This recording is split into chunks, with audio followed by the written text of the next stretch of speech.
That day after school, I was ready to go home as usual. My home was about 40 to 50 minutes away from the school. I had to take a few stops by train. While waiting for the train, the man standing next to me was also waiting for the train. I've seen him a few times before. He doesn't look right. He's always shouting in the station, so I've been afraid to get too close to him. After getting on the train, I found him staring at me and smiling at me. I had to quickly take out my phone and pretend not to see him, thinking that he could at least be a little calm, but it didn't work at all. When I got off the train, he got off the train with me, and from that moment on, things got really scary. I was going to cross a park on my way home, which is usually the way I go. He was following me and was very close to me, and he wanted to talk to me. Worse, my phone was running out of battery. I was so scared. There weren't many people in the park at that time. It was cold and quiet around. I could only pretend not to hear and run home. When I was about to exit the park, he suddenly opened his mouth and said, "Hey, do you want to go for a walk on the bridge? I have a surprise for you." When he was talking, both of his hands were in his pocket. I panicked and said, "I'm sorry, I have to go home. My parents are waiting for me." He wasn't talking, so I took the opportunity to run home. I went downstairs to the apartment and looked back to see if he had followed me, but there was no one there. He just disappeared like that. I was so scared at the time. What if he saw where I was living? What if he saw me downstairs the next day? Fortunately, I haven't seen him since then, so I'm relieved. But I can't help but think, if I had agreed to go to the bridge with him and seen his so-called surprise, what would have happened now? This happened when I was 6 years old, and I was still living in my hometown. That day, I was playing in the front yard, and I suddenly heard a voice like an old lady calling me. I turned around and saw a girl in her early 20s. She was wearing a red dress with a white tie inside, with black, short hair, brown eyes, lips, and a mole. She asked my mother if she was at home. I thought she was my mother's friend, so I told her that my mother was not at home and told her to come back later. When she was about to leave, I asked her what her name was. She said her name was Xiang, and then I watched her walk away before entering the house. It was a little dark at the time, so I went back to the house to play games. Not long after, my aunt got off work and came back, but my mother was still not home. I didn't care too much. My mother would often buy more things before she went home, which was normal. At this time, I suddenly remembered Xiang in the daytime, so I went to the kitchen to find my aunt and asked her, "Aunt, who is Xiang?" When my aunt heard it, she was all stiff, and the thermos bottle in her hand fell to the ground. She looked at me with a frightened look, turned around and rushed out of the kitchen to get a picture without a watch. There were 4 girls on it, mother, 2 aunts, and one was Xiang. My aunt pointed to Xiang, who was wearing the same clothes as the girl in the daytime, and asked me in a denful, "Hurry, are you talking about Xiang?" I nodded and said yes, and my aunt cried all of a sudden. I didn't understand why she was crying. After asking, I found out that Xiang was a good friend of my mother and my aunt's. They have been together since junior high school to high school. But in fact, Xiang died when I was 2 years old. I was afraid and fierce, and my aunt hugged me and comforted me while crying.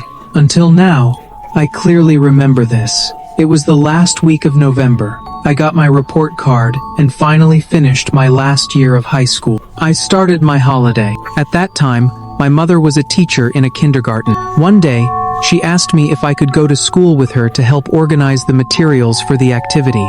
I didn't have a plan, so I agreed. She went to work at 7 in the morning. She knew I was going to sleep late, so she said she would wait for me to wake up and go there. The night before the activity, I went to bed at 1 o'clock in the morning and had a very strange dream. In my dream, I was walking on an empty street. There were no pedestrians or cars passing by. Suddenly, a yellow van passed by me and stopped a few meters in front of me. I didn't care and kept going. But as soon as I passed the van, the car door was pulled open. Someone pulled me in. As soon as the car door was closed, the car accelerated. The van was black and empty, but I could feel that there were 2 people. One person hugged me tightly and covered my mouth with his hands. The other person stood next to me. They were all wearing black clothes and wearing masks on their faces.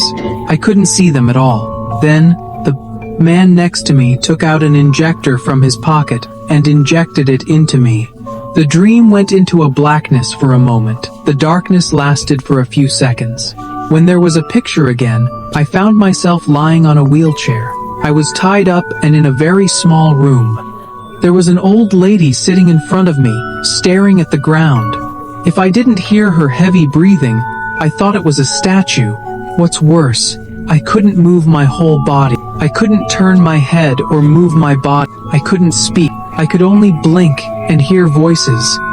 After a while, two people walked into the room. A man was wearing a light green shirt, a scarf, and black pants. He was wearing sneakers and a hearing aid. He was wearing a headlight on his head and looking like a doctor. The other man was wearing a black shirt and a mask. He looked exactly like the man in the van. He had a tray full of surgical tools in his hand. The doctor came to the stool and sat next to me. He began to talk about his experience. He used to be a famous surgeon. When he had free time, he always went for a walk in the woods near his garden. He liked the wild animals there very much. Later, because he had not been approved by the patient many times, he had surgery. He was complained by the patient and lost his job. His reputation was also ruined. In anger, he hid in the woods for several days. But his obsession with animals did not subside. Instead, he wanted to become one of them. In order to realize this idea, he sold everything. He bought all the necessary equipment with the money he earned in exchange. But he still lacked one thing, an experimental product. After talking about this, he told me in a low voice what he was going to do to me. My plan was to replace your body part with a weekly report, and your body part will be loaded on the woman in front of you. I was so scared that my soul was scattered. I wanted to struggle and call for help, but I couldn't move at all. I couldn't help but cry. I looked at him picking up a saw. It was about to roll on my arm. At this moment, I was shocked and breathed heavily. I picked up the phone charging at the top of the bed. It was already 9.3 inches the morning. I remembered the appointment with my mother. I got up and changed my clothes. I had breakfast in a hurry. I left the house at almost 10 o'clock. I didn't have money to take a taxi. The kindergarten was about 2 kilometers away from my house. I decided to walk there. I walked for 20 minutes to an intersection. There were 2 paths in front of me. Either continue a few meters along the current street, enter a small alley. The street behind the kindergarten is across the street. Either take the main road, keep walking to the path to the kindergarten. I was in a hurry. I chose the path in the alley. There were not many people on this street. I was the only one walking. As soon as I got to the alley, I suddenly stopped in place. There was a yellow van in the alley. It was exactly the same as the one in my dream. The scene in my dream suddenly swept over my heart. The fear wrapped me like ice. My heart was about to rush out of my chest. My hands began to tremble. It was difficult to even breathe. The signal on my body rang. I turned around and ran. I rushed to the main road. I ran all the way. At the school gate, I knocked on the door hard. After entering the door, I ran straight to the bathroom to lock the door. I almost vomited.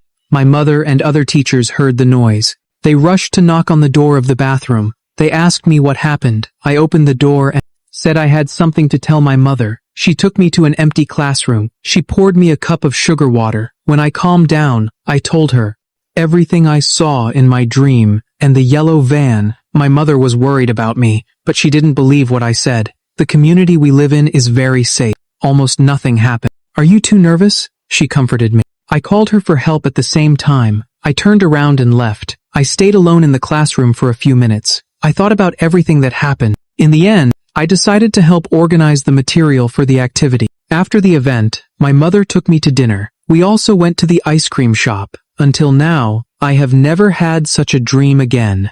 I have never seen that yellow van again. But I can't help thinking if I hadn't turned around and ran away, what would have happened? Can I still tell this story alive?